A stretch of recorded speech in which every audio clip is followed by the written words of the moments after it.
à présent parti pour l'édito et actualité nationale oblige, mesdames et messieurs, notre éditorialiste Ismaël Ouedraogo apportera donc son analyse sur cette abrogation de la décision de nomination du général Yacouba Isaac Zida comme ambassadeur du Burkina Faso plutôt, du côté donc des États-Unis lors du dernier Conseil des ministres. Bonjour Monsieur Ouedraogo et bienvenue. Bonjour Alida, bonjour à tous. Alors avant de parler justement de cette décision du Conseil des ministres, pour revenir un peu à ce qui s'est passé en 2015, pensez-vous que réellement M. Yacouba Isaac Zida avait les capacités requises et méritait cette nomination? Alors déjà, au premier abord, je pourrais commencer par dire que Yacouba Isaac Zida n'avait pas forcément, de par ce que j'ai pu constater lors de sa dernière conférence de presse, l'étoffe pour être un ambassadeur dans un pays stratégique comme les États-Unis, avec notamment aussi l'ONU. Quand on voit un peu la situation de cette institution internationale, c'est un peu compliqué. Je le dis pour deux raisons. Le premier argument que je peux avancer, c'est le fait que lors de sa conférence de presse, il y a des choses aujourd'hui qu'on peut qualifier de secrets que Zidane a rendu public de façon naturelle. Et peut-être on se dit, pour être un ambassadeur, il faut être quand même une personne qui a l'obligation de réserve, une personne qui calcule ses mots, une personne...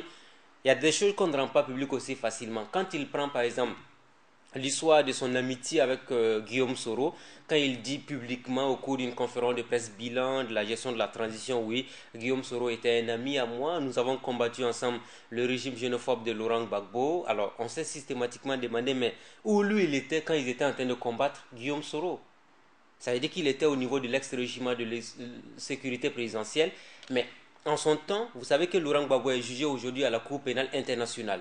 Laurent Gbagbo a fait ressortir une certaine implication du Burkina Faso dans la guerre que son pays a connue et tout ça. Si vous êtes Premier ministre du Burkina Faso et vous sortez publiquement pour dire que vous avez combattu Laurent Gbagbo ensemble avec Guillaume Soro, ça devient encore plus problématique. Deuxième chose, c'est notamment l'histoire liée au coup d'État, toujours dans ce cas de figure. Il a dit clairement, quand on lui a posé la question, il a dit oui, Guillaume Soro, on lui a demandé de condamner le coup d'État. Guillaume Soro nous a dit d'écrire un document de condamnation du coup d'État. Lui, il a rédigé avec son ministre de la Communication, ils ont envoyé le document à Abidjan.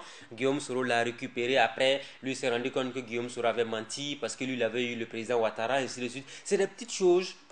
Il y a des manières de le faire. On ne rend pas ça public de cette manière-là. Si déjà ces petites choses-là, vous les rendez publiques de cette manière, si vous devenez ambassadeur dans un pays stratégique comme les États-Unis, comment ça va se passer? Être ambassadeur, ça requiert un certain nombre de compétences. Bon, compétences, ça, on peut... mais il faut que la personne ait quand même cette obligation de réserve, une personne qui soit capable de se contenir, d'aller au-delà de ses émotions et de ne pas rendre public tout de cette manière comme il l'a fait, à la limite de grands déballages. Mais on pourrait considérer que face aux hommes de médias et aux femmes de médias, il voulait être transparent, montrer Ce n'est pas de la la clarté. transparence. Je suis désolé, la transparence requiert un certain nombre de mots qu'il faut savoir utiliser pour rendre public certaines informations. Dis par exemple que Guillaume Soro, tu peux reconnaître que Guillaume Soro est ton ami, mais de là à aller jusqu'à dire que vous avez combattu ensemble un régime en place, alors que toi tu n'avais aucune responsabilité majeure, tu étais dans la garde rapprochée du président du Faso, tu étais le numéro 2 de celui-là qui s'occupait de la sécurité du président du Burkina Faso. Voyez un peu ce que ça donne. Et ensuite, quand vous avez des échanges au plus haut sommet de l'État, parce qu'au moment où il parlait, il était Premier ministre du Burkina Faso, Guillaume Soro, président de l'Assemblée nationale, Alassane Ouattara, président de la Côte d'Ivoire, ça veut dire que si vous discutez avec ces hauts responsables d'un pays et que vous avez des informations sur des choses que vous avez eu à dire en privé et que vous sortez ça au grand jour, mais on a peur parce qu'on ne sait pas avec vous jusqu'où on peut aller, quoi. Cette décision du Conseil des ministres se justifie-t-elle aujourd'hui?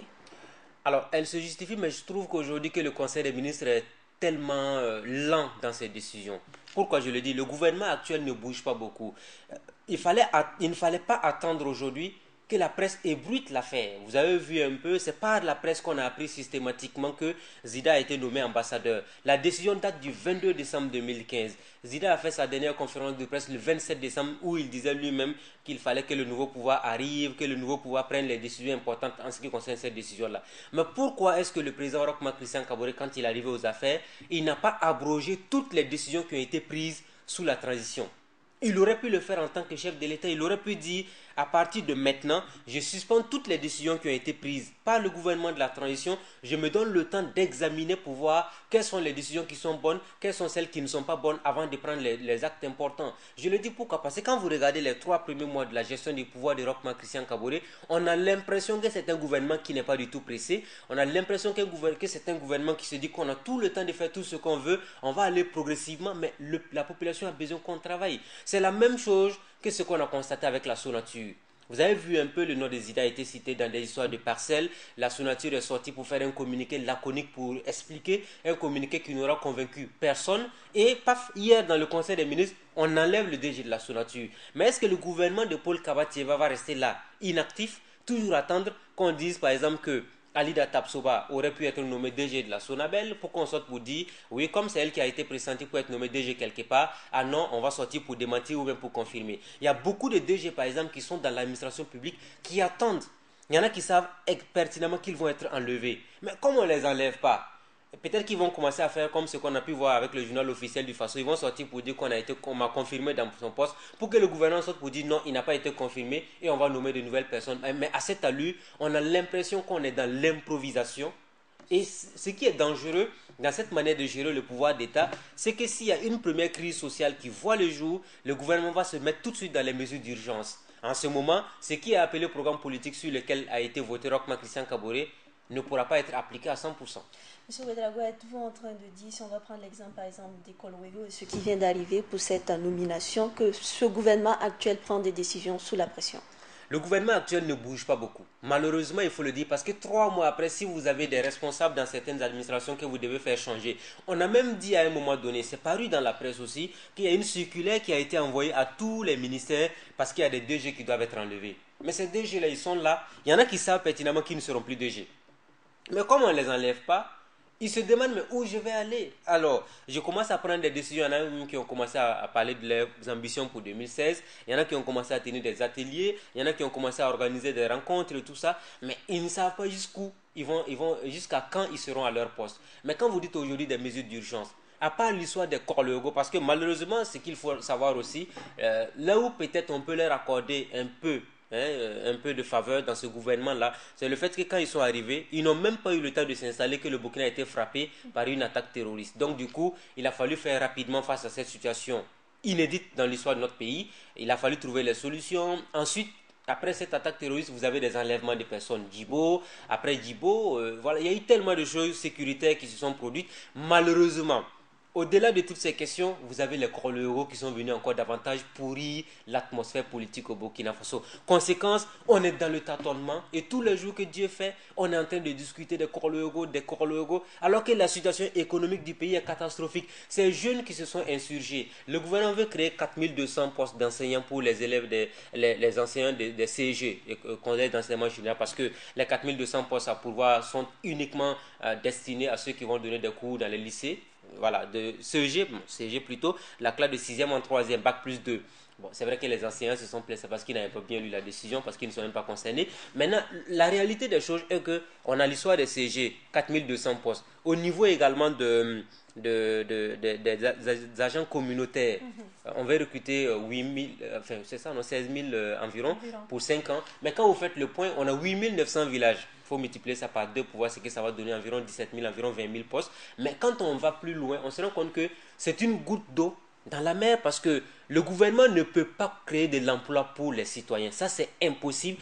On va monter au ciel, on va descendre. Le gouvernement ne peut pas être une alternative à la création d'emplois pour les jeunes. L'alternative, c'est d'avoir un secteur privé fort, c'est de lancer des travaux à grande échelle avec des privés qui sont capables de former des jeunes dans des projets différents. Et là, vous allez voir que le pays sera en route pour travailler.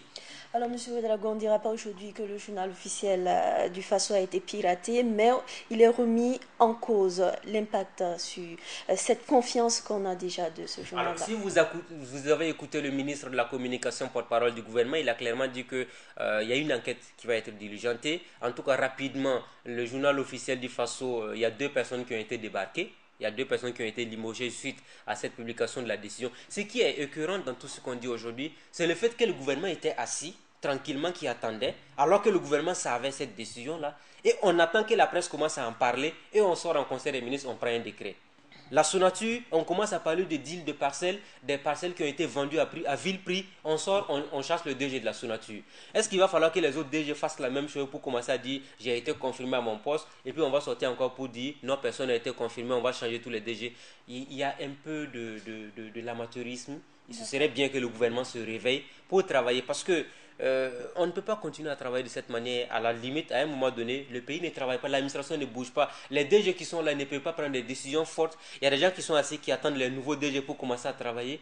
Mais on ne va pas attendre indéfiniment tout de même. Les 100 jours de Roch Christian Kabore, c'est pour début avril. Mais je me demande qu'est-ce qu'on va mettre comme bilan dans les 100 jours de Roch Christian Kabore.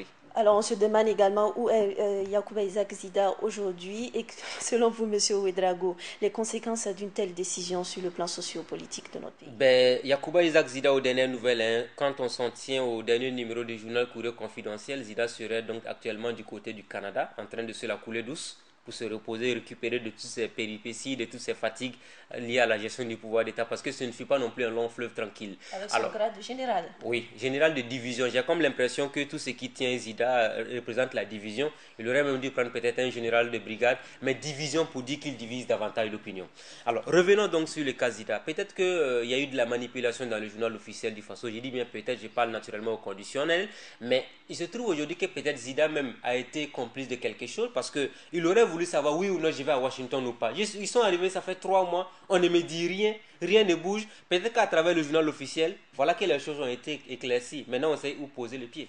Merci M. Ouedraogo d'être passé sur ce plateau. Merci, Mesdames et messieurs, c'est donc fini pour l'édito du jour, édito que vous pourrez donc retrouver sur notre page Facebook burkinainfo.tv. Et c'était avec notre éditorialiste Ismaël Ouedraogo.